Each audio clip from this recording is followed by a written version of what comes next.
सभी को नमस्कार। स्पेशल एजुकेशन यूट्यूब चैनल में सभी का हार्दिक स्वागत है। तो आप देख रहे हैं ग्रेजुएटी के ऊपर ग्रेजुएटी रूल्स 2024 के ऊपर एक खबर है।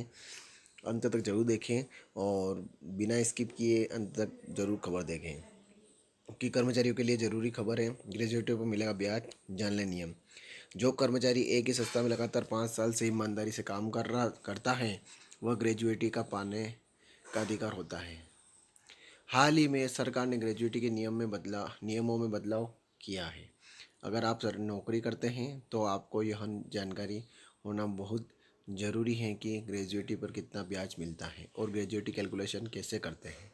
तो आइए नीचे खबर में विस्तार से जानते हैं। ग्रेजुएटी को अमूमन वफादारी का इनाम समझा जाता है। इसका मतलब कि अगर आप किसी कंपनी या सरकारी नौकरी में लगातार 5 साल या इससे अधिक काम करते हैं तो आपको पुरस्कार के तौर पर ग्रेजुएटी की रकम दी जाती है। लेकिन असल में यह वफादारी का इनाम नहीं बल्कि आपका हक है। यह बात खुद इलाहाबाद हाई कोर्ट ने स्पष्ट की थी। अदालत ने अपने फैसले में कहा था कि पेंशन और ग्रेजुएटी हर कर्मचारी मूल्यवान अधिकार हैं। यह सरकार की ओर से मिलने वाला कोई इनाम या उपहार नहीं है। अदालत ने यह भी कहा था कि अगर किसी कर्मचारी की पेंशन और ग्रेजुएटी भुगतान में बेवजह की देरी होती है तो उसे भुगतान पर ब्याज का अधिकार है। संस्था को ब्याज देना भी होगा। इलाहाबाद हाई कोर्ट ने अपने एक अन्य फैसले में यह भी साफ किया है कि ग्रेजुएटी पाने के लिए रिटायरमेंट की उम्र कोई मायने नहीं रखती।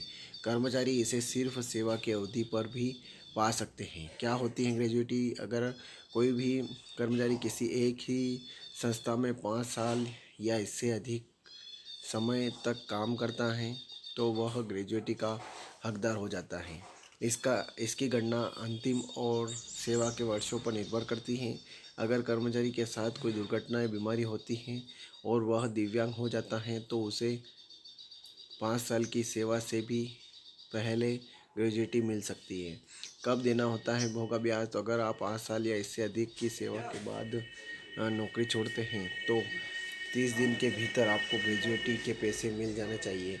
अमूमन कंपनियां यह रकम खुद ही फंड एंड फाइनल के पेमेंट के साथ दे देती हैं, लेकिन आप खुद भी ग्रेजुएटी के लिए अप्लाई कर सकते हैं। आपके संस्थान को आवेदन मिलने के 15 दिन के भीतर ग्रेजुएटी की रकम बतानी होगी और 30 दिन के भीतर पैसों का भुगतान करना होगा। ग्रेजुएटी का दावा कोई कंपनी सिर्फ इसलिए नहीं खारिज कर सकती कि आपने निर्धारित समय के भीतर आवेदन नहीं किया। अगर 30 दिन के भीतर आपको पैसा नहीं मिलते हैं कंपनी तो ग्रेजुएटी की रकम के साथ साधारण ब्याज भी देना होता है। दिवालिया होने पर भी देनी होगी ग्रेजुएटी। ग्रेजुएटी के तहत किसी कर्मचारी को अधिकतम 25 लाख रुपए मिल सकते हैं। इससे ज़्यादा रकम को एक्स ग्रेशिया माना जाएगा। अगर कंपनी दिवालिया भी हो जाता है तब भी उसे ग्रेजुएटी रकम देनी ही होगी। सरकारी कर्मचारी को मिलने वाली ग्रेजुएटी की रकम टैक्स फ्री होती है। वहीं प्राइवेट एम्प्लॉयज़ की ग्रेजुएटी कुछ शर्तों के तहत कर मुक्त होती है। तो ये खबर ज़्यादा से ज़्यादा शेयर करें और आप मेरे चैनल पर नए हैं, चैनल सब्सक्राइब जरूर करें।